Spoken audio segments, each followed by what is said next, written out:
हे शौनकादिशियो, एक समय की बात है, यही जो प्रयागराज है ना, इसी प्रयागराज में एक दिन दक्ष प्रजापति ने एक यज्ञ का अनुष्ठान किया। उस यज्ञ अनुष्ठान में समस्त देवताओं का उस दक्ष प्रजापति ने सबका आवाहन किया, सबका आवाहन, सबका आवाहन किया था उस यज्ञ में। अच्छा, यज्ञ में सारे व्यवस्था हो गई, पंडाल सजाए गए, खूब बढ़िया इंतजाम किया गया, सारे देव सबके लिए, समस्त देवताओं के लिए आसन दिए गए। सब पहुंचे, ब्रह्मा पहुंचे, विष्णु पहुंचे, शिव पहुंचे, इंद्र कुबेर वरुण सूर्य चंद्र आदि सारे देवता उस यज्ञशाला में पहुंचे। और पहुंचने के उपरांत क्या हुआ, सबको आसन दिया, सबको आसन दिया गया। आसन तो दिया गया, अभी दक्ष प्रजापति मंच पर नहीं आया, अभी दक्ष प्रजापति अपने आसन पर नहीं आया। सारे देवता बैठ गए हैं अपने अपने आसनों के ऊपर। भगवान शिव बैठे, इंद्र कुबेर वरुण विष्णु ब्रह्मा सब देवता बैठे। सब जब बैठ गए तब दक्ष प्रजापति का आगमन हुआ। दक्ष प्रजापति का आगमन हुआ और आगमन होने के उपरांत दक्ष प्रजापति जाकर के अपने आसन पर खड़ा हुआ। बैठा बैठा तो बाद में जाता ना, बल्कि सभी लोग सम्मान में खड़े होते।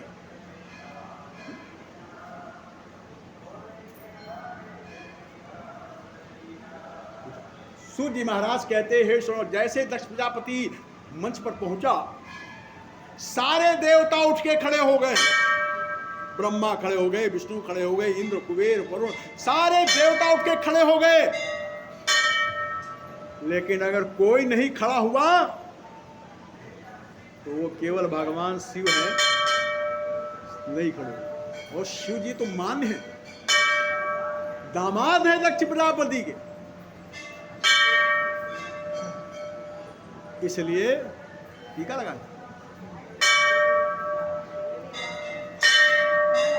सूर्य महाराज कहते, हे शौनकादिशियो, इस प्रकार से भगवान शिव नहीं खड़े हुए। और जब दक्ष प्रजापति ने देखा ना इसकी ये मजाल, सारे देवता ऋषि मुनि गण सब खड़े हैं और ये मूर्ख, ये जटाधारी, इसकी ये मजाल, मुझे देख करके उठ के खड़ा नहीं हुआ ये सम्मान में मेरे। बस फिर क्या था, दक्ष प्रजापति का पारा 7वें आसमान पे पहुंच गया और स्वयं कहने लगा, ये मुंडों की माला पहनने वाला घोड़ी, ये मूर्ख, ये जटाधारण राणे सर्पों की माला पहनने वाला, ये क्या मेरा सम्मान करेगा? ये मूर्ख है, यह ऐसी सभा में बैठने के योग्य नहीं है। इस प्रकार से धिक्कारा दक्ष प्रजापति ने। और जब दक्ष प्रजापति ने शिव को धिक्कारा तो शिव के जो समर्थक थे ना, यानी सैव्य लोग, जिसमें नंदी सबसे पहले उठ के खड़े हो गए, बस दक्ष प्रजापति महाराज ज्यादा मत बोलिएगा, नहीं तो बहुत बुरा होगा, बहुत बुरा होगा। ऐसा स्वयं नंदी उठ के खड़े हो गए। दक्ष प्रजापति कहने लगे, रे मूर्खों, तुम जानो क्या ये अघोड़ी मुझे देख के खड़ा नहीं हो, मेरा तिरस्कार कर रहा है ये। जाओ, ये शैव वंश शिव से प्रेम का जितने भी ब्राह्मण है, मैं श्राप देता हूं, वो सदैव इसी के मार्ग का अनुसरण करेंगे, इसी के शिव के मार्ग का अनुसरण करेंगे। स्वयं नंदी भी बोल पड़े, अरे मूर्ख, तू क्या बकरे तेरे का भय भय चिल्ला रहा है?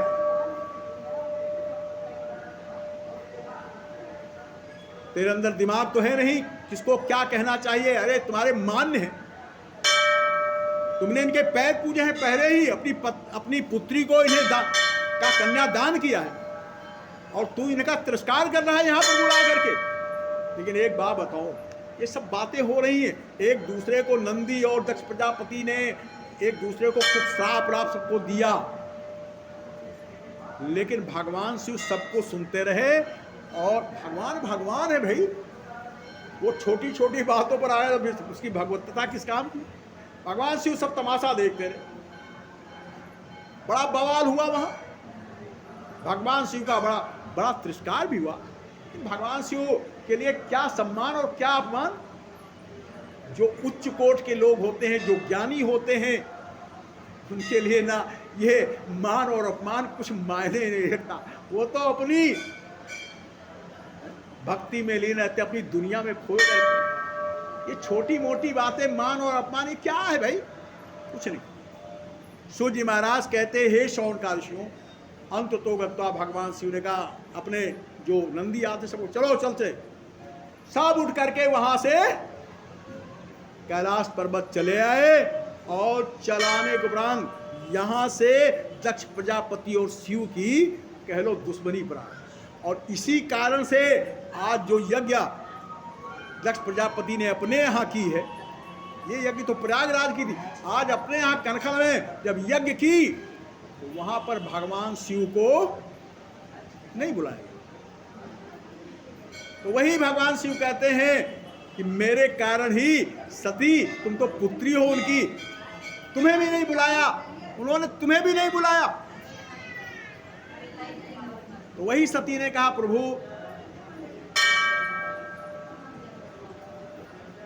आप नहीं जा रहे हैं, आपको नहीं तो हमें भी चले जाने दीजिए, हम बहुत दिन हो गया अपने मैके नहीं गए, आखिर माँ बाप ने हमको पैदा किया है, तो किस प्रकार से हमें ही हो जाने दिए। कहने लगे ठीक है, अगर तुम जाना ही चाहती हो, वैसे तो मैं ये जरूर कहना चाहूँगा, जहाँ कोई उत्सव हो, बुलावा ना हो, तो वहाँ जाना नहीं चाहिए, लेकिन अब तुम जाना ही चाहती हो तो जाओ। भगवान माता सती ने, वैसे ही भगवान शिव ने कहा, वैसे भी तुमने कब मेरी बात मानी है भाई, वैसे भी कब तुमने मेरी बात मानी है भाई, जाना चाहती हो जाओ भाई। सती जो है चल देती हैं, ले ली अपनी गठरी बना ली, जो कुत्ता लेकर के चल पड़ी अकेले। अब यहाँ रथ वथ तो होते नहीं है, कोई राजा महाराजा तो है नहीं शिव जी, चल पड़ी सती।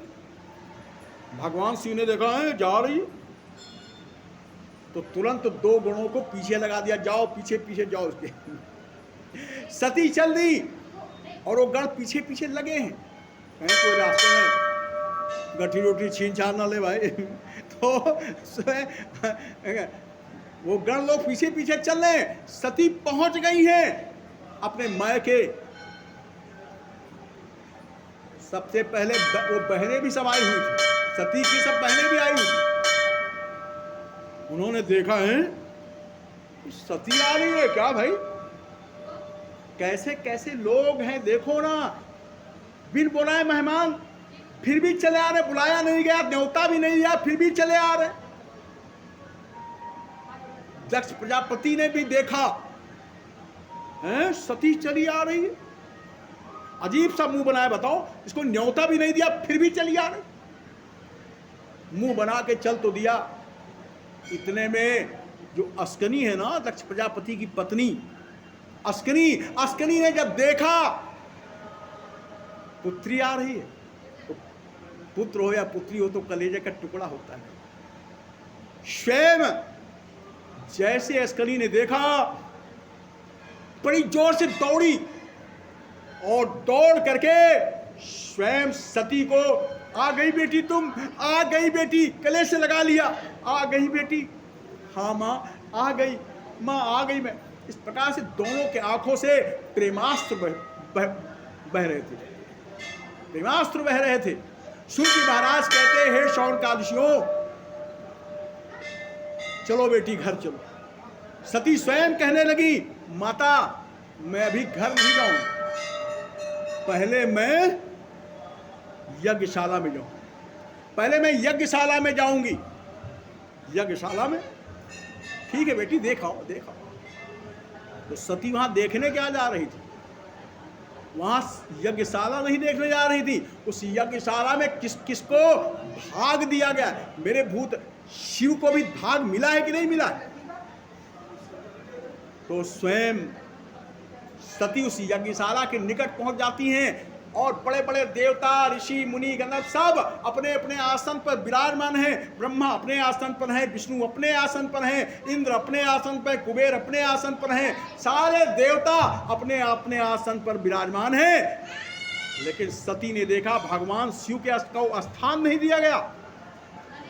बस यही देख करके सती का क्रोध 7वें आसमान पर पहुंच जाता है और उन्होंने विचार कर लिया कि अब मैं अपने शरीर का, जहां मेरे पति का घोर अपमान हो, ऐसे जीवन से क्या लाभ? अब मैं अपने शरीर का ही परित्याग कर दूंगी। और इस प्रकार से सती वहां से उठी,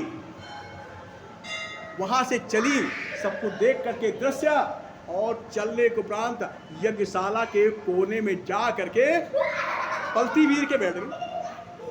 और उसी समय उन्होंने अपने प्राण वायु को इस प्रकार से मूलाधार चक्र से नाभ चक्र, कंठ यानी हृदय चक्र, कंठ चक्र, और किस प्रकार से यानी भ्रू चक्र, और उसके उपरांत वहां से उठा करके उन्होंने किस प्रकार से अपने प्राण वायु को ब्रह्मांड में स्थापित किया।